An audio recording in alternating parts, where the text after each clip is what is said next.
সুন্নাহ মেনে আদর্শ মেনে যারা দুনিয়াতে চলবে তারা নবীর রওজা থেকে যদি লক্ষ লক্ষ মাইল দূরেও হয় বাস্তবিক পক্ষে নবীর রওজার নিকটে।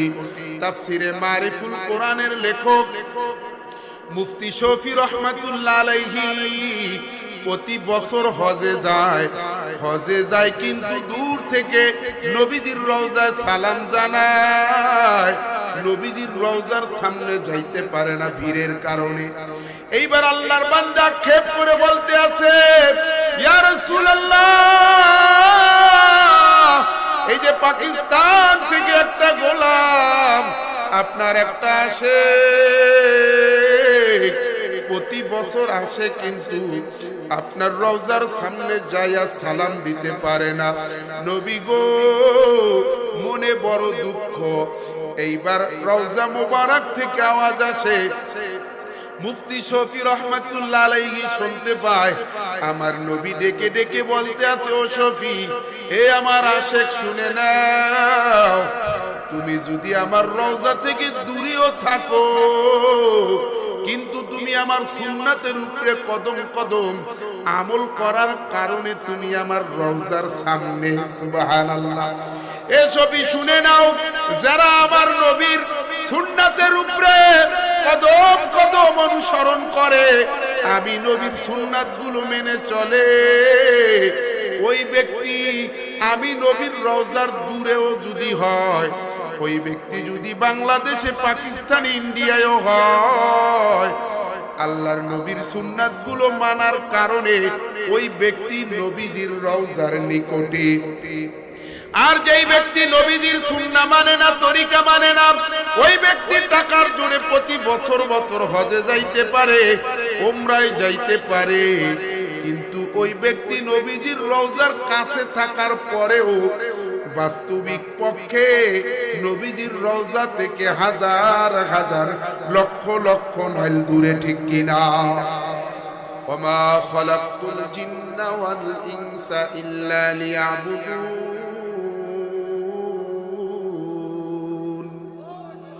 আরো জোরে। আল্লাহর নাম তো মুখে না আসে না, ওই যে নাপাক, চোর, বদমাইশ, লুচ্চা, জুয়ারি, মদখোর, নারীবাজ, ফাঁকিবাজ, টেন্ডারবাজ, চাঁদাবাজ, নেতার নাম একবারে কইতে কইতে নেতার সামনে উল্লেই পড়ে, ওই নেতা আমার বিষয়টা একটু দেখেন, আছে না নাই? কিন্তু আল্লাহর নাম মুখে আসে না। আসবে কেন, কিভাবে? এই মুখ তো আমরা নাপাক করে ফলাইছি, হারাম খাইছি, সুদ খাইছি, ঘুষ খাইছি, মিথ্যা বলছি, গিবাত শিকায়েত করে মুখ নাপাক করছি, এখন মুখে আল্লাহর নাম আসে না। আল্লাহ বলেন, ওমা ইয়াযকুরুনা ইল্লা আইয়াশা আল্লাহ। আমার আল্লাহ বলেন, আমি আল্লাহ যাকে ইচ্ছা তাকে আমার জিকির করার তৌফিক দেই, আমি আল্লাহ যাকে ইচ্ছা তাকে আমার নাম নিতে দেই। আল্লাহ যদি কাউকে তৌফিক না দেয়, সে আল্লাহ তাআলার নাম নিতে পারে না, ঠিক কিনা? জোরে জোরে বলবেন ঠিক কিনা? আরো জোরে বলেন ঠিক কিনা? আমার আল্লাহ যদি তৌফিক না দেয়, দুনিয়ার কেউ নেক আমল করতে পারে না। এই ময়দানে তালাশ কইরা দেখেন, অনেক দূর থেকে অনেক বাবাজিরা চলে আসছে, কেউ মোটর সাইকেল নিয়ে আসছে, কেউ অটোতে আসছে, কেউ হাইটা হাইটা আসছে। আবার এই রাস্তায় তালাশ কইরা দেখেন, এই আশেপাশের অনেক যুবকরা রাস্তায় ঘুরতে আসে, কিন্তু এই ময়দানে আসার তৌফিক হয় নাই, ঠিক কিনা? এর দ্বারা বুঝলাম আল্লাহর নাম নিতে, ইবাদত করতে, জিকির করতে আল্লাহর তৌফিক ছাড়া হয় না, ঠিক না বেটি? এজন্য দেখবেন বহুত আল্লাহর বান্দারা মসজিদের সামন দিয়া ঘোরে, কিন্তু নামাজে যাওয়ার মতন তৌফিক হয় না। মসজিদের সামনে বৈশা গল্প করে, হুজুরের থেকে যায় পানি পড়া আনে, কিন্তু আল্লাহ এই বান্দার অন্তরের ভিতরে এমন মোহর মাইরা দিছে, মসজিদের সামনে যাইয়া ঘোরার পরেও মালিকের কদমে যাই একটা সেজদা দেওয়ার তৌফিক হয় না। এমন আছে না নাই? বহুত মসজিদের সভাপতি, সেক্রেটারি নামাজ পড়ে না, আছে না নাই? ও সভাপতি হয়েছে, সেক্রেটারি হয়েছে, কিন্তু আল্লাহ ওরে কবুল করে নাই। এই জন্য মালিকের কুদরতি পায়ে সেজদা দিতে পারে নাই। আমার মালিক যারে কবুল করে ওই ব্যক্তি রাস্তার ঠেলাওয়ালা হইলেও মালিকের কদমে যাইয়া পইরা থাকে, ঠিক কিনা?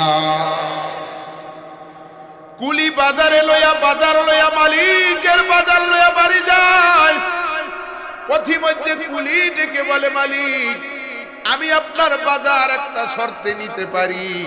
শর্তটা হইল নামাজের সময় হইলে আমাকে নামাজ পড়ার সুযোগ দিতে হবে, তাহলে আমি আপনার মাল বাড়িতে পৌঁছাই দেব। বলে ঠিক আছে। আল্লাহর বান্দা কুলি কিছু দূর যাওয়ার পরে নামাজের সময় হয়ে গেছে। এইবার বলে, মালিক নামাজ পড়তে হবে, ওই যে মসজিদ থেকে আমার আল্লাহ আমাকে ডাকতে আছে। হাইয়া আলাস সালাহ, বান্দা নামাজের জন্য আয়। হাইয়া আলাল ফালাহ, নামাজের জন্য আসলেই তোর মঙ্গল হবে। কুলি বলে, মালিক ওই যে আমাকে ডাকে, সুযোগ দেন নামাজ পড়তে যাব। আল্লাহর নবী বলেন, ইয়াকরাবু মা ইয়াকুলুল আবদু মির রাব্বিহি ওয়া হুয়া সাজিদুন।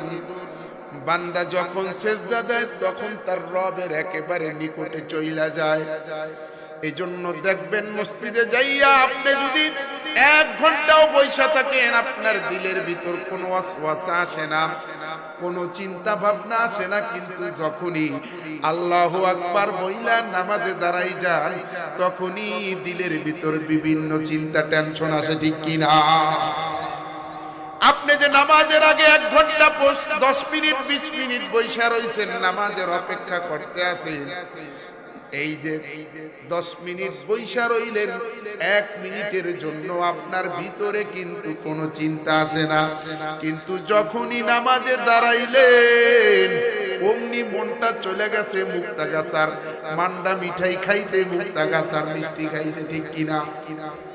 চলে গেছে মন চলে গেছে ওদিকে দিক। কেন? বলে নামাজের ভিতর বান্দা তার রবের আকরাবা মা ইয়াকুলুল আবদু মির রাব্বিহি ওয়া হুয়া সাজিদুন। বান্দা নামাজের ভিতর সিজদার ভিতর তার রবের একেবারে নিকটে চইলা যায়। এই জন্য শয়তান জানে বান্দা সিজদা দিলে রবের নিকটবর্তী হইয়া যায়। এই জন্য নামাজের বাহিরে ধোঁকা দেয় না, নামাজের দাঁড়াইলেই ধোঁকা দেয়। এই জন্য বান্দা আল্লাহর বান্দা, এবার আল্লাহর বান্দা ডেকে ডেকে বলে, মালিক সময় দেন, আমি একটু নামাজ পড়ে আসি। মালিক বলে, যা আমি দাঁড়াইলাম, তবে তাড়াতাড়ি তুই মসজিদ থেকে বের হবি। আল্লাহর বান্দা নামাজ পড়াম, এইবার মসজিদ থেকে বের হয় না। সব মুসল্লিরা চইলা গেছে, কুলি বের হয় না। এইবার মালিক ডাক দেয়, কি রে এত দেরি কেন? সবাই চলে গেল, সবার নামাজ শেষ, তোর নামাজ কেন এখনো শেষ হয় না? কি করস? কেন কেন আসস না? কি হইল? কে তোরে মসজিদে বাইন্দা রাখলো? সবাই চলে গেল, তুই এখনো কেন আসস না? এইবার শ্রমিক ডাক দিয়া বলে, মালিক যেই আল্লাহ আপনারে মসজিদে ঢুকতে দেয় না, ওই আল্লাহ আমাকে মসজিদ থেকে বের হইতে দেয় না। আল্লাহু আকবার করে বলেন। আর এইটা হলো মালিক। অনেক ড্রাইভার নামাজ পড়ে, কিন্তু গাড়ির মালিক নামাজ পড়ে না। আমার অনেক মুসল্লি আছে ড্রাইভারি করে, বলে হুজুর মালিকটা খুবই খারাপ। বলে, তুই এত নামাজ কেন পড়স? নামাজ পড়ার জন্য চাকরি চইলা যায়। এমন মালিকের কপালে ঠাডা পড়বে, ওর আখিরাত ধ্বংস হইয়া যাইবে, ঠিক না বেঠিক? বহুত মালিক যারা আরামে এসে ঘুমাইছে, আর পাশের বাসার আব্দুর রহিম, আব্দুল করিম কৃষক কাজ করছে, কৃষক ছিল, ভ্যান চালাইছি, রিক্সা চালাইছি, মানুষের বাড়ি কাম করছে। ওই বান্দা কোটিপতির আগে জান্নাতে চলে যাইবে। কোটিপতি বলবে, কিরে আব্দুর রহমান, তুই তো আমার বাড়ি কাজ করতি, কিন্তু তুই আমার আগে কেমনে জান্নাতে আইলি?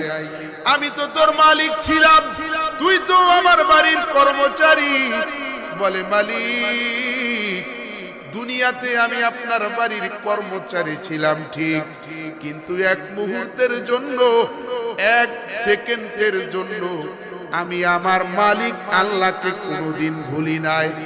এই জন্য আপনি মালিক হওয়া সত্ত্বেও, আমি গোলাম হওয়া সত্ত্বেও আপনার আগে জান্নাতে চলে আসছি।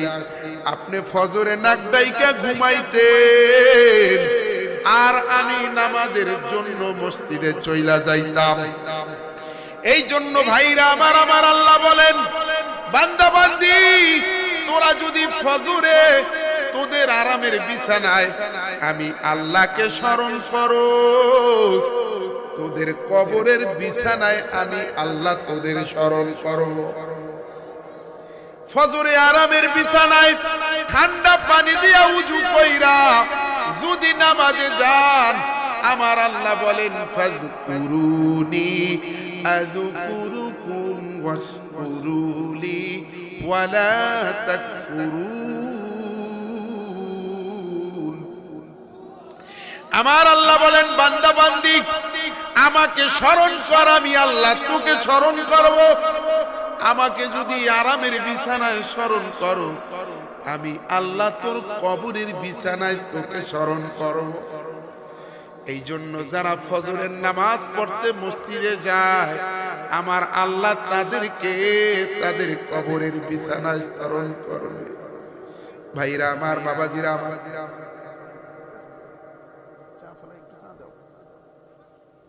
ভাইরা আমার, বাবাজিরা আমার, ইব্রাহিম বিন আদহাম নামে একজন বাদশা ছিল। এই আল্লাহর বান্দা অনেক বড় বাদশা ছিল। ইব্রাহিম বিন আদহাম আল্লাহর বান্দা একদিন শিকারে যাবে, বাদীকে বলতে আছে, বাদী, আমি শিকারে যাই, আমার ঘরটা অন্দর মহলটা সুন্দর করে সাজাই রাখো। বাদী অন্দর মহল সাজাইতেছে, অন্দর মহলটা ঝাড়ু দিতেছে, আর চিন্তা করছে, বাদশা এই দামি খাটের ভিতর কত আরামে ঘুমায়, আমি একটু দেখি এই খাটটা কেমন আরামের। আল্লাহর বান্দি ওই খাটের মধ্যে একটু বসছে, বৈশা দেখে অনেক নরম। আল্লাহর বান্দি চিন্তা করলো, এই খাটে বসতেই যদি এত মজা, ঘুমাইলে না জানি কত মজা লাগে। বাদশা তো নাই, একটু আমি ঘুমাইয়া দেখি কেমন লাগে। আল্লাহর বান্দি বিছানার মধ্যে শুয়া পড়লো, আল্লাহর বান্দি ঘুমাইয়া গেছে। এইবার বাদশা শিকার থেকে চলে আসছে। শিকার থেকে আইসা দেখে আল্লাহর বান্দি সাধারণ একজন কর্মচারী, তার ঘরের একজন মাসি তার বিছানায় ঘুমাইতেছে। এইবার বাদশা চাবুক নিয়ে পিঠের মধ্যে বাড়ি শুরু করলো। পিটাইতে পিটাইতে আল্লাহর বান্দির শরীর থেকে রক্ত ঝরা শুরু করলো। শরীর থেকে ফিনকি দিয়া রক্ত বের হয়। আল্লাহর বান্দি কান্দে আর বলে, ও বাদশা, আমি ভুল করছি, আপনার বিছানায় ঘুমাইছি, এজন্য আপনি আমাকে শাস্তি দিয়েছেন, মেনে নিলাম। আল্লাহর বান্দি এইবার যখন চলে যায়, হাসতে হাসতে চলে যায়। এইবার বাদশা ডাক দিয়া বলতে আছে, ও আমার বাদী, দাঁড়া, একটু আগে কানলি, এখন কেন আবার হাসস? বলে, আমি এজন্য হাসি, আমি চিন্তা কইরা দেখলাম, এই সামান্য অল্প সময় যদি এই বিছানায় ঘুমানোর কারণে এত বাড়ি যদি আমার ভাগ্যে কপালে জোটে, আপনি যদি আমাকে এত পিটাইতে পারেন, তাহলে এই বিছানায় যারা বছরের পর বছর, মাসের পর মাস ঘুমায়া ঘুমায়া আমার মাওলার হুকুমগুলো অমান্য করছে, আল্লাহ না জানি তাদেরকে কত শাস্তি দেবে। আমি এতটুকু সময় ঘুমানোর কারণে এত মারা মারলেন আমাকে। এইবার বাদশার অন্তর চক্ষু খুইলা গেছে। আরে বান্দি তো ঠিকই বলছে, এই আরামের বিছানায় ঘুমাইয়া আমি কত নামাজ কাজা করছি। ও আমার পর্দার আড়ালের মা গো, ও আমার যুবক ভাই, ও আমার বৃদ্ধ বাবাজিরা, আজকে এই শীতের মধ্যে আরামের বিছানায় ঘুমাইয়া ঘুমাইয়া মালিকের কত হুকুম অমান্য করলা, কত হুকুম অমান্য করলা। তুমি আমি যখন মারা যাব, ওই দামি খাট থেকে তোমাকে আমাকে নামাইয়া নিচে রাখবে। সন্তান বলবে বাবার লাশটা বাহিরে নিয়ে যাও, মইরা গেছে ভয় পাই, বাহিরে নিয়ে যাও। লাশটা বাহিরে নিয়ে এই ঠান্ডার ভিতর রাইখা দেবে। স্ত্রী যে তোমার সাথে বছরের পর বছর ঘর সংসার করছি, ওই স্ত্রীও তোমাকে দেখলে ভয় পায়। একই বিছানায় ঘুমাইছো, এখন মইরা যাওয়ার পর তোমার লাশ দেখলে ভয় পায়। এখন বলে এই লাশটা বাহিরে নিয়ে যাও, পুরান একটা চিরা একটা কাপড় দিয়া বিছানার চাদর দিয়া তোমাকে আমাকে ঢাইকা রাখবে। এ আমার মা জননী, এ আমার যুবক ভাই, এ আমার বৃদ্ধ বাবাজিরা, এজন্য কার জন্য নামাজ কাজা করলা, কার জন্য তুমি হারাম খাইলা, কার জন্য তুমি বেপরদায় চললা। তুমি আমি যখন মারা যাব সবাই পর হইয়া যাবে, কবরে যাইতে দেরি হবে, তোমাকে আমাকে বলতে দেরি হবে না। এজন্য ভাইরা আমার, বাবাজিরা আমার, আজকে মালিকের হুকুম কত অমান্য করলাম আপনি আমি এই আরামের বিছানায় ঘুমাইয়া। এমন একটা দিন আসবে, এই আরামের বিছানা থেকে আপনাকে আমাকে নামাইয়া দিবে। এজন্য ভাইরা আমার, বাবাজিরা আমার, এ আমার পর্দার আড়ালের মা গো, এখনই সময় ইবাদত করার। যতদিন বেঁচে থাকবা ততদিন ইবাদত করবা। আমার আল্লাহ বলেন, ওয়ামা খালাকুতুল জিন্না ওয়াল ইনসা ইল্লা লিয়াবুদুন। আল্লাহু আকবার। আমার আল্লাহ বলেন, মানুষ এবং জিনকে আমি আল্লাহ ইবাদতের জন্য সৃষ্টি করেছি। এই জন্য আপনার আমার কাজ হলো ইবাদত করার। বলে ইবাদত করব কতদিন? এই দেহের ভিতর প্রাণ আছে যতদিন। ইবাদত করব কতদিন? এই দেহের ভিতর প্রাণ আছে যতদিন। এই দেহটা যেদিকে যাবে ইবাদত সেদিকে হবে। অনেকে মনে করে ইবাদত শুধু মসজিদে যাইয়াই করতে হয়, ইবাদত শুধু মাদ্রাসার বাউন্ডারিতেই হয়। বলি না না রে যুবক, ইবাদত তোমার শরীরটা যেখানেই যাবে, ঘুমাইতে গেলেও ইবাদত, বাথরুমে গেলেও ইবাদত। তুমি যদি পার্লামেন্টে যাও সেটাও হবে ইবাদত, তুমি যদি সংসদ ভবনে যাও, তুমি যদি দোকানে যাও সেটাও হবে ইবাদত। তোমার দেহটা যেথায় যেথায় যাবে সেখানেই ইবাদত করতে হবে। বলে তোমাকে আমাকে আল্লাহ বানাইছে ইবাদতের জন্য। তুমি আমি যদি বাথরুমে বাম পাও দিয়া ঢুকি, আমার নবীর আদর্শে ঢুকি, দুনিয়ার সব আদর্শ দেখা শেষ। এখন আগামী নির্বাচন যখন আসবে, এই দেশে একটাই আদর্শ চলবে, মুহাম্মাদুর রাসূলুল্লাহ। ঠিক না ঠিক? সব আদর্শ দেখা শেষ। শেখ মুজিব জি আমরা দেখেছি, ইরশাদ দেখেছি, লেনিন কালমার্চের এই পচা গণতন্ত্র দিয়া, মতবাদ দিয়া এই দেশে শান্তি আসবে না। যদি শান্তি পেতে চাও ইসলামী মার্কায় ভোট দাও। ঠিক কিনা? এই জন্য এই দেশে সব চোরের গোষ্ঠী একদল চুরি কইরা পলাইছে, আর একদল আগামীতে চুরি করার জন্য প্ল্যান করতে আছে। ঠিক কিনা? ক্ষমতায় যাওয়ার আগেই বিভিন্ন জায়গায় চাঁদাবাজি শুরু করে দিচ্ছে, আছে না নাই? এই জন্য বুঝা ছুঁই না কাজ করতে হবে। যাদের ভিতর আমার নবীর আদর্শ নাই, ওই ব্যক্তি যদি আমার বাপও হয়, এমন বাপ আমি চাই না। সে আমার বাপ থাকবে কিন্তু সে নির্বাচনে দাঁড়াইলে আমি সাপোর্ট করতে পারি না, ঠিক কিনা? যার ভিতরে ইসলাম নাই, যার ভিতরে ইসলাম নাই, দ্বীন নাই, সে যদি আমার ভাইও হয়, আমার মাও হয়, তাকে আমি সাপোর্ট করতে পারি না। যার ভিতর দ্বীন ইসলাম আছে, দ্বীন আছে, সে যদি আমার অঞ্চলের নাও হয়, মদিনাওয়ালার ইসলাম নিয়ে যে আসবে, আমরা পঙ্গপালের মতন তার পিছে ছুটে যাব, ঠিক কিনা? এই জন্য আদর্শ চলবে একটা, আমাদের পোস্ট অফিস মদিনা, আমাদের পাওয়ার হাউস মদিনা, ওখান থেকে যেইটা সাপ্লাই হয় এই বাংলার 92% মুসলমানের দেশে, ওই মদিনার পোস্ট অফিস থেকে যে আদর্শ সাপ্লাই হয়, ওইটা আগামীর বাংলাদেশে বাস্তবায়ন করতে হবে। কারা কারা রাজি আছো হাত জাগাইয়া আল্লাহু আকবার কইয়া দেখাও। নারায়ে তাকবীর।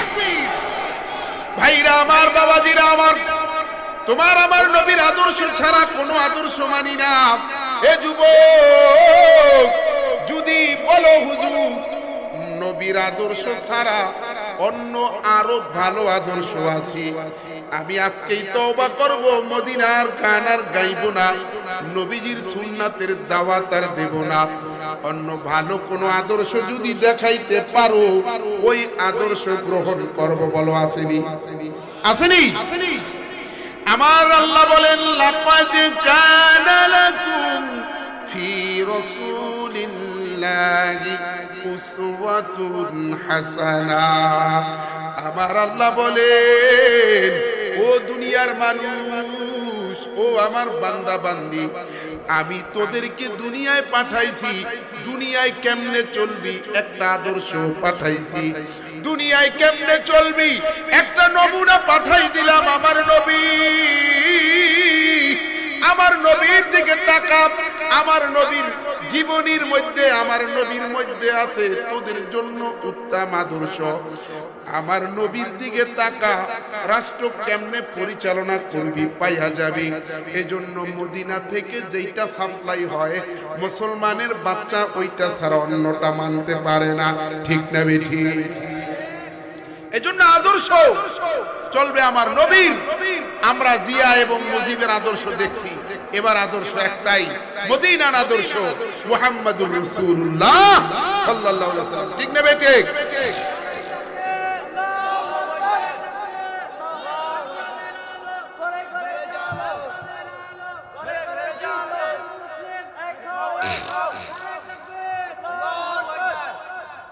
আপনি জামা কাপড় বানানোর জন্য টেইলার্সে গেছেন, খলিফার কাছে গেছেন, যায়া বলছেন, খলিফা, এই যে আমি একটা জামা দিলাম, আমার এই জামাটার নমুনায় একটা জামা তুমি বানাইয়া দেবা। এই পুরান এই জামাটাও দিলাম, আর নতুন জাপানি টরে কাপড়ও দিলাম, আমার এই পুরান জামার নমুনায় হুবাহুব একটা জামা বানাইয়া দেবা। এইবার নতুন জামা তৈরি হয়ে গেল। আপনি যখন জামা আনতে গেছেন, জামা আনতে যাওয়ার পরে আপনি দেখতে আছেন আপনার জামা যেইটা দিয়ে আসছেন ওইটার সাথে নতুনটার কোনো মিল নাই। এইবার আপনি বলবেন, আরে বেটা আহাম্মক, আমি তোকে নমুনা দিলাম, মডেল দিলাম, এই মডেলের বানাবি, এই সিস্টেমের বানাবি, কিন্তু কেন বানালি না? তুই আমার কাপড় নষ্ট করছস। এবার মারামারি লাগাই, ঠিক কিনা? কারণ আপনি মডেল দিয়েছেন যে এই নিয়মে বানাবি জামাটা। আমার আল্লাহ বলে, বান্দা বান্দি, আমিও একটা মডেল পাঠাই দিছি, আমার মডেলের নাম হলো মুহাম্মাদুর রাসূলুল্লাহ। আমার এই মডেল অনুযায়ী যে ব্যক্তি চলবে, ওই ব্যক্তি কিয়ামতের ময়দানে নাজাত পেয়ে যাইবে, ঠিক কিনা? এজন্য নবীজির সুন্নাহ মেনে, আদর্শ মেনে যারা দুনিয়াতে চলবে, তারা নবীর রওজা থেকে যদি লক্ষ লক্ষ মাইল দূরেও হয়, বাস্তবিক পক্ষে নবীর রওজার নিকটে। তাফসিরে মারিফুল কোরআনের লেখক মুফতি শফি রহমাতুল্লাহ আলাইহি প্রতি বছর হজে যায় কিন্তু দূর থেকে নবীজির রওজায় সালাম জানায়, নবীজির রওজার সামনে যাইতে পারে না ভিড়ের কারণে। এইবার আল্লাহর বান্দা খেপ করে বলতে আছে, ইয়া রাসূলুল্লাহ, এই যে পাকিস্তান থেকে একটা গোলাম আপনার একটা আসে, প্রতি বছর আসে কিন্তু আপনার রওজার সামনে যাইয়া সালাম দিতে পারে না। নবী গো, মনে বড় দুঃখ। এইবার রওজা মোবারক থেকে আওয়াজ আসে, মুফতি শফি রহমাতুল্লাহ আলাইহি শুনতে পায় আমার নবী ডেকে ডেকে বলতে আছে, ও শফি, হে আমার আশেক শুনে নাও, তুমি যদি আমার রওজা থেকে দূরেও থাকো কিন্তু তুমি আমার সুন্নাতের উপরে কদম কদম আমল করার কারণে তুমি আমার রওজার সামনে। সুবহানাল্লাহ। এ শফি শুনে নাও, যারা আমার নবীর সুন্নাতের উপরে কদম কদম অনুসরণ করে, আমি নবীর সুন্নাতগুলো মেনে চলে, ওই ব্যক্তি আমি নবীর রওজার দূরেও যদি হয়, ওই ব্যক্তি যদি বাংলাদেশে, পাকিস্তান, ইন্ডিয়ায়ও হয়, আল্লাহর নবীর সুন্নাতগুলো মানার কারণে ওই ব্যক্তি নবীজির রওজার নিকটে। আর যেই ব্যক্তি নবীজির সুন্নাহ মানে না, তরিকা মানে না, ওই ব্যক্তি টাকার জোরে প্রতি বছর বছর হজে যাইতে পারে, উমরায় যাইতে পারে, কিন্তু ওই ব্যক্তি নবীজির রওজার কাছে থাকার পরেও বাস্তবিক পক্ষে নবীজির রওজা থেকে হাজার হাজার লক্ষ লক্ষ মাইল দূরে, ঠিক কিনা? এই জন্য সব দেখা শেষ, নবীজির তরিকা যারা মানবে তারাই নাজাত পাবেন। নবীজির মডেল ছাড়া কোনো মডেল চলবে না। কিয়ামতের ময়দানে যার সুন্নাত থাকবে না, তার আমলগুলো আটকাই দেওয়া হবে। সুন্নাতের সিলমোহর যদি আপনার আমলের ভিতর না থাকে, ওই আমল দিয়া আপনি আমি জান্নাতে যেতে পারবো না। এজন্য ভাইরা আমার, বাবাজিরা আমার, যেটা বলতেছিলাম, আমরা দুনিয়াতে যতদিন বেঁচে থাকবো মালিকের ইবাদত করব। আপনার আমার মালিক আপনাকে আমাকে দুনিয়াতে পাঠাইছেন ইবাদতের জন্য। এই জন্য এই দেহে প্রাণ আছে যতদিন, ইবাদত হবে ততদিন। বলেন ইবাদত কতদিন? জীবন আছে যতদিন ইবাদত হবে। ওয়া'বুদু রাব্বাকা হাত্তা ইয়াতিয়াকাল ইয়াকিন।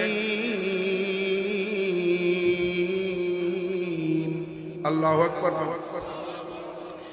আমার আল্লাহ বলেন, যতদিন জীবন আছে ততদিন ইবাদত আছে, জীবন নাই ইবাদত নাই।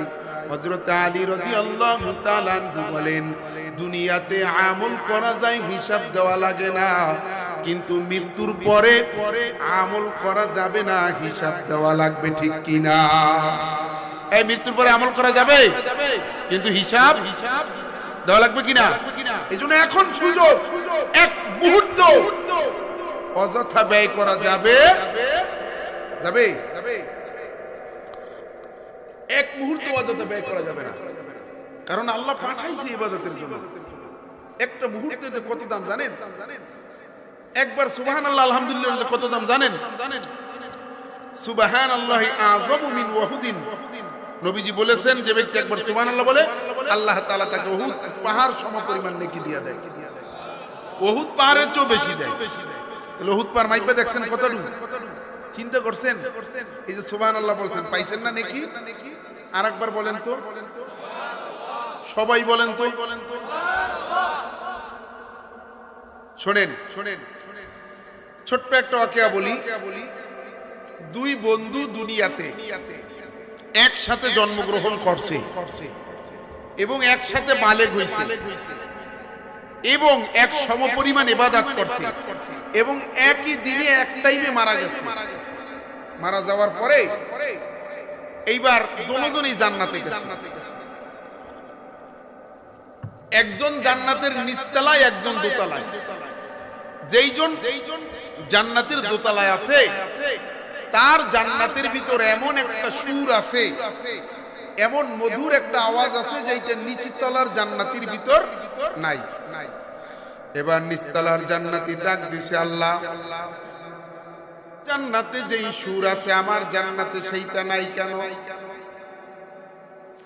আল্লাহ আমি আর আমার বন্ধু দুনিয়াতে একই টাইমে জন্মগ্রহণ করেছি, একই টাইমে বালেগ হয়েছি, একই দিনে মারা গেছি। আয় আল্লাহ, তাইলে তার জান্নাতে এই সুরটা আছে, আমার জান্নাতে এই মধুর আওয়াজটা নাই কেন? আমার আল্লাহ বলে, বান্দা ঠিকই বলেছো, তোমরা দুই বন্ধু দুনিয়াতে একই টাইমে জন্মগ্রহণ করেছো, আবার একই টাইমে বুলুগ হয়েছো, একই টাইমে ইবাদত করেছো এক সমান, আবার একই সময় এক টাইমে মারা গেছো।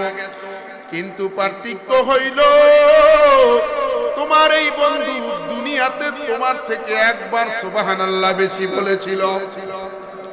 এই জন্য তোমার বন্ধুর জান্নাতে যে আওয়াজ আছে, তোমার জান্নাতে ওই মধুর আওয়াজটা নাই। এইবার নিচের জান্নাতি ডেকে বলে, মালিক আমার জান্নাত আর আমার বন্ধুর জান্নাতের ডিফারেন্স, পার্থক্য কতটুকু? আমার আল্লাহ বলেন, মা বাইনাস সামাওয়াতি ওয়াল আরদ, তোমার আর তোমার বন্ধুর জান্নাতের পার্থক্য ডিফারেন্স হইল আসমান এবং জমিন। এজন্য ভাইরা আমার, বাবাজিরা আমার, দুনিয়াতে একবার সুবহানাল্লাহ বেশি বললে যদি জান্নাতটা এত বড় হয়ে যায়, তাহলে যে 1000 বার বলবে, যে 1,00,000 বার বলবে, তার জান্নাত কত বড় হবে। এজন্য দুনিয়াতে ইবাদতের জন্য এসেছি। আমার আল্লাহ বলেন, ইয়া আইয়ুহাল্লাযীনা আমানুত্তাকুল্লাহা হাক্কা তুকাতিহি ওয়া লা তামুতুন্না ইল্লা ওয়া আনতুম মুসলিমুন। আমার আল্লাহ তাআলা বলেন, ও বান্দা বান্দি, পরিপূর্ণ মুসলমান না হইয়া মৃত্যুবরণ করিও না। এ বান্দা বান্দি, আমি আল্লাহকে ভয় করো, সাবধান, পরিপূর্ণ মুসলমান না হইয়া মৃত্যুবরণ করিও না। এ ভাইরা আমার, বাবাজিরা আমার, এই জন্য ইবাদত যার কাম, মুসলমান তার নাম। ইবাদত যার নাই, মুসলমানই তার নাই। এই জন্য দোকানে বৈশা থাকলে, নামাজের টাইমে আড্ডা দিলে মুসলমান হওয়া যায় না রে যুবক ভাই। এ যুবক ভাই, এমন একটা দিন আসবে আফসোস করবা আর বলবা, আল্লাহ আমাকে একটু সময় দাও, ইবাদত করে আছি। আমার আল্লাহ বলেন, আওয়ালাম নুআম্মিরুকুম মা ইয়াতাযাক্কারু ফীহি মান তাযাক্কারা ওয়া জাআকুমুন নাযীর। আমার আল্লাহ তাআলা বলেন, এ বান্দা বান্দি, দুনিয়াতে কি তোকে এতটুকু সময় দেই নাই, যেই সময় তুই নেক আমল করে আসতে পারতি, যেই সময় তুই সতর্ক হয়ে আসতে পারতি। জীবনে 50-60 বছর সময়, 30 বছর 40 বছর যুবক রাস্তাঘাটে ফেসবুক চালাইয়া কাটাই দিলা, অন্য মহিলার সাথে প্রেম কইরা কাটাই দিলা, মোবাইলে অন্য নারীর সাথে ঘন্টার পর ঘন্টা যুবক কথা কয়, কিন্তু মালিকের সাথে কথা কওয়ার সময় তার নাই। কত মহিলাকে, কত মেয়েদেরকে মেসেজ পাঠাও, কিন্তু মালিককে যদি একটা মেসেজ পাঠাও, তুমি যখন মালিককে মেসেজ পাঠাবা, আল্লাহ বইলা ডাক দেবা, আমার আল্লাহ বলে, লাব্বাইক ইয়া আব্দি, হে বান্দা তুই আমাকে ডাকস কাম। وسارعوا إلى مغفرة من ربكم وجنة عرضها السماوات والأرض। আমার আল্লাহ বলে, বান্দা বান্দি, আয় আয়, দৌড়ে আয়, আমার ক্ষমার দিকে আয়, জান্নাতের দিকে আয়, মসজিদের দিকে আয়, নামাজের দিকে আয়, যা যা ওয়াজ মাহফিলের দিকে দৌড়াইয়া যা, হক্কানি ওলামা ইকরামের পিছনে যা, তাবলীগে চইলা যা, ইস্তেমার ময়দানে আলেমদের পিছনে যা। ওই যে যেখানে যেখানে হক্কানি আলেম ওলামাদেরকে পাবি ওখানে ওখানে যাবি, আমার মাগফিরাত পাবি। এই আমার ভাই, আমার মা জাননীরা, এই আমার যুবক ভাইরা, এজন্য সবাইকে তুমি সময় দাও। মালিককে সময় দেওয়ার সময় তোমার হয় না। আমার যুবক ভাই, হাতে ধইরা বইলা যায়, পায়ে পইরা বইলা যায়। যখন আজরাইল আসবে তখন আমরা সবাই বলবো ফাসাদদাকা ওয়া কুন মিনাস সালিহিন। আয় আল্লাহ একটু সুযোগ দাও, নেক আমল করে আসি, নামাজ পড়ে আসি, দান সদকা করে আসি। আমার আল্লাহ বলবে না ফরমান, তুই এখন সময় চাস।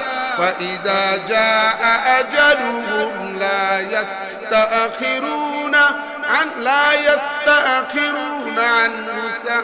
ফাইদা, আমার আল্লাহ বলেন যে হে বান্দা, আমার আল্লাহ বলেন যখন তোমার মৃত্যুর সময় হবে, 1 মিনিট আগেও না 1 মিনিট পরেও না, মরণের সময় যখন হইয়া যাবে সাথে সাথে আজরাইল চলে আসবে। 1 মিনিট সময়ও তোমাকে দেওয়া হবে না। এজন্য ভাইরা আমার, বাবাজিরা আমার, এখনই সময় ইবাদত করার, এখনই সময় মালিককে ডাকার। মৃত্যুর আগে দান সদকা করার সুযোগ থাকবে না। কেনিতে কেনিতে জায়গা থাকলেও বিঘায় বিঘায় জায়গা থাকলেও আজরাইল তোমায় সময় তখন দান করার দেবে না। এজন্য ভাইরা আমার, বাবাজিরা আমার, এ আমার পর্দার আড়ালের মাগো, চুলগুলো পাইকা গেছে, ও যুবতী বোন আমার, তুমি মহিলা হওয়ার জন্য বৈশা আছো। মহিলাদেরকে বলবেন নামাজ কেন পড়ো না? বলবে তোমার মা পড়ে না, তোমার বোনে পড়ে না, আমিও পড়বো না। তারা যদি জাহান্নামে যায় আমিও যাব। আবার যদি বলেন দেখো আমাদের ঘরটা কত সুন্দর হয়েছে, বলবে দেখো দেখো আমাদের ঘরের চেয়ে পাশের ঘর আরো সুন্দর। দেখবেন দুনিয়ার ব্যাপারে তারা মানুষের তার দিকে তাকায়, আর আখিরাতের ব্যাপারে বললে বলে অমুকে করে না আমিও করব না। ঠিক না বেঠিক? আমার মা বোনদের মুখের মধ্যে অনেক ধার, দাও কাশিতে জং পড়ে, কিন্তু মা বোনদের জবানের মধ্যে জং পড়ে না। স্বামীকে তুলা ধুনা করে, স্বামীর কলিজা ছিদ্র করিয়া দেয়, এমন এমন কথা আমার মা বোনেরা বলে। এজন্য আমার মা বোনদেরকে বলবো, ও আমার মা বোনেরা, খবরদার, দুনিয়া অল্প কয়েক দিনের জন্য। রান্না বান্না করতে যাই আর নামাজ কাজা করবা না, বাচ্চা কাচ্চা লালন পালন করতে যাই আর নামাজ কাজা করবা না। কারণ মরার পরে তোমার সাথে তোমার সন্তান যাবে না, তোমার স্ত্রীও, তোমার স্বামীও যাবে না। তুমি আজকে যেই মা বোনেরা একটা তেলাপোকা দেখলে ভয় পায়, একটা টিকটিকি দেখলে ভয় পায়, ও মা বোনেরা নামাজ যে পড়ো না, মাথার চুল খুইলা খুইলা যে ঘোরো, বেপরদায় পেট পিট বাই কইরা যে ঘোরো, এই জন্য কবরে যে পড়ো, অজাগার সাপ আসবে। ওই সাপ তুমি কেমনে, সাপের কামড় তুমি কেমনে সহ্য করবা? দুনিয়ায় তেলাপোকা টিকটিকি দেখলে ভয় পাও, কবরে সাপ দেখলে তুমি কি ভয় পাবা না মাগো? এজন্য আমার মা জননী, তোমার পায়ে হাত দিয়া বলি, নিজে নামাজি হবা, স্বামীকে নামাজি বানাবা, সন্তানটাকে নামাজের জন্য মসজিদে পাঠাবা। ভাইরা আমার, বাবাজিরা আমার, আমার আল্লাহ বলেছেন বান্দা বান্দি মুসলমান না হইয়া কিন্তু মইরো না। এই জন্য মুসলমান তার নাম, ইবাদত যার কাম। মুসলমান তার নাম, ইবাদত যার কাম। আজকে আমাদের ভিতর মুসলমানি বাকি আছে, শুধু ইব্রাহিমী খতনার মুসলমানি। আমাদের বাপ চাচারা যে ছোট্টবেলায় ধইরা হাজামাইরা আমাদের ইব্রাহিমী মসজিদ লাগাইয়া দিছে খতনা, এই মুসলমানিটা বাকি আছে। ইবাদতের মুসলমানি আমাদের কারো ভিতর নাই। ঠিক না বেঠিক? নারী বলেন পুরুষ বলেন, কারো ভিতর ইবাদতের মুসলমানি নাই। এই জন্য আজকে যারা আমরা মুসলমান দাবি করি, একজনও আমরা মুসলমান না, কারণ শুধু নামাজের পড়ার নামেই মুসলমানি না, জীবনের সব ক্ষেত্রে ইসলামকে ফলো করার নাম হলো মুসলমানি। ঠিক কিনা ভাইরা আমার, বাবাজিরা আমার? এই জন্য হায়াত আমাদের খুবই কম, অন্যান্য নবীদের চেয়ে হায়াত আমাদের উম্মতের, এই উম্মতের কম। এই অল্প হায়াতটাকে কাজে লাগাইতে হবে, এই সময়টাকে কাজে লাগাইয়া বেশি বেশি ইবাদত করতে হবে। এই জন্য আমি আমার বাবাজিদেরকে বলবো, আমি আমার মা জননীদেরকে বলবো, অল্প সময় বেশি ইবাদত করতে হবে, অল্প সময় বেশি ইবাদত করতে হবে। আমাদের শরীরটা হলো মালিকের পক্ষ থেকে ধার নেওয়া। এই দেহের মালিক কে? এই জোরে কোন কে? অনেকে কয় আমার দেহ আমি দেব, যারে খুশি তারে দেব, কয় না কয়? অনেক মহিলা কয় আমার শরীর আমি দেখাবো, যারে খুশি তারে দেখাবো। তোমার কি? ওরে হতভাগিনী, এই শরীর তোমার না আল্লাহর। এই শরীর আপন স্বামী ছাড়া কারো সামনে দেখানো যাবে না। ঠিক কিনা?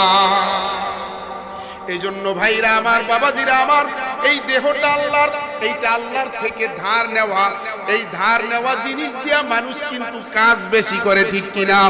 আপনার ঘরে একটা জিনিস নষ্ট হয়ে গেছে, এইবার আপনি চিন্তা করছেন পাশের বাড়ির থেকে আপনি একটা জিনিস আনছেন, আইনা এইবার আপনি কাজ করতে আছেন আর বলতে আছেন যে আমাদের ঘরেরটা নষ্ট হয়ে গেছে, এইটা একদম বেশি কাজ করে রাখো। ঠিক না? কেন? এটা তো নিয়ে যাইবে, ধারের জিনিস একটু বেশি করে রাখো। ঠিক তদ্রুপ ভাবে আপনার আমার দেহটা ধার নেওয়া, এইটা দিয়েও বেশি বেশি ইবাদত করতে হবে।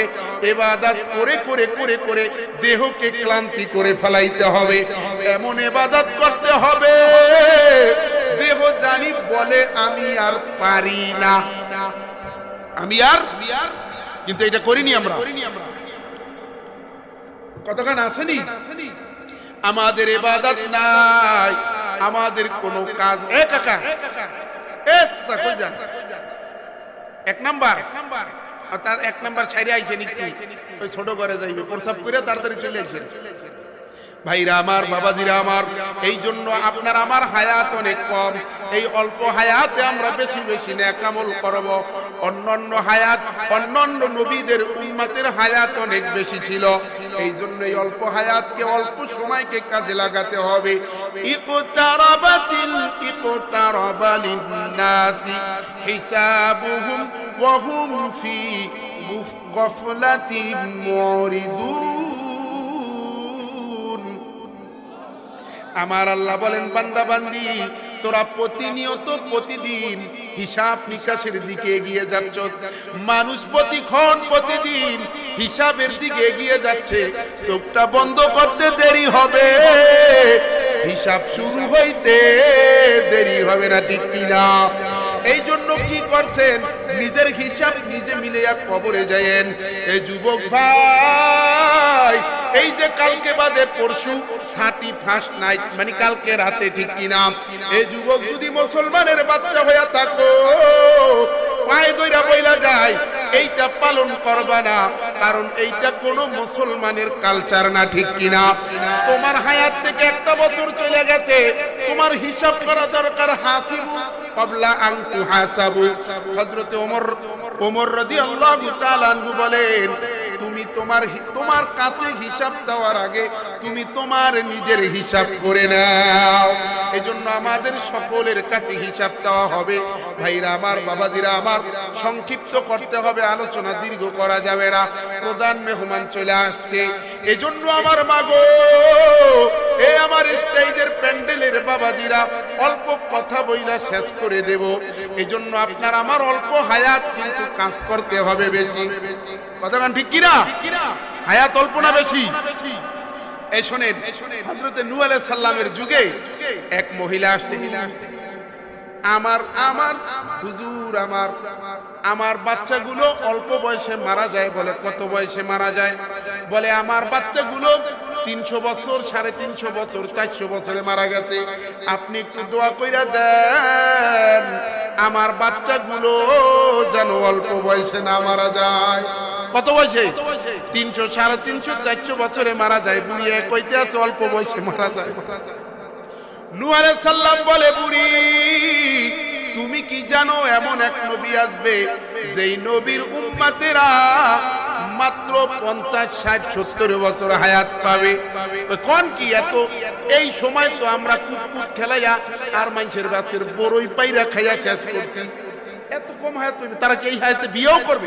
হ্যাঁ, বিয়ে করবে, পোলাপান হইবে, সবই করবে। এ বুড়ি, তুমি যদি ওই নবীর উম্মত হইতা তুমি কি করতা? কয় আমি যদি ওই নবীর উম্মত হইতাম তাইলে এই 70 বছর এক সেজদায় কাটাইয়া দিতাম। চিন্তা করছেন? আর আমরা হায়াত পেয়ে কোনো দাম নাই, আমাদের হায়াতের কোনো মূল্য নাই। অন্যান্য নবীর উম্মতেরা একটা নেক আমল করলে একটাই পাইছে, আর এই নবীর উম্মত একটা ভালো কাজ, একটা নেক আমল করলে কত পায়? একে কত? মান জাআ বিল হাসানাতি ফালাহু আশরু আমসালিহা। একটা নেক আমল করলে, একটা ভালো কাজ করলে আল্লাহ প্রতিদান 10টা দিয়া দেয়। মারহাবা, সুবহানাল্লাহ। জোরে কোন। এই মর্মে ছোট্ট একটা ঘটনা বলে শেষ করে দিতে আসি। একটা ভালো কাজ করলে 10টা প্রতিদান পায়। হযরত আলী রাদিয়াল্লাহু তাআলা আনহু বাজারে যাইতে আছে। বিবি বলছে, স্বামী গো তুমি বাজারে যাও, আমার জন্য একটা আনার ফল আইনো, আমার শরীরে অনেক জ্বর, আমার একটা আনার ফল খাইতে মনে চায়। আলী রাদিয়াল্লাহু তাআলা আনহু তার স্ত্রী অসুস্থ, শরীরে অনেক জ্বর, এই জন্য তিনি বাজারে যাইতে আছেন একটা আনার ফল আনার জন্য। বাজারে যাইয়া এইবার আনার ফল নিয়ে ফিরতে আসেন। পথিমধ্যে দুইজন ফেরেশতা একজন আর একজনকে বলে, নবীর সাহাবীরা আল্লাহর জন্য জীবন দেয়, কলিজা দেয়, সব দেয়। আর এক সাহাবী বলে, সাহাবীদের আর এক ফেরেশতা বলে, সাহাবীদের আছেই কি, আল্লাহর রাস্তায় দেবেই কি? বলে ওই যে দেখো আলী আসতে আছে, যাও হযরতে আলীর কাছে তুমি মুসাফির হইয়া যাইয়া দাঁড়া।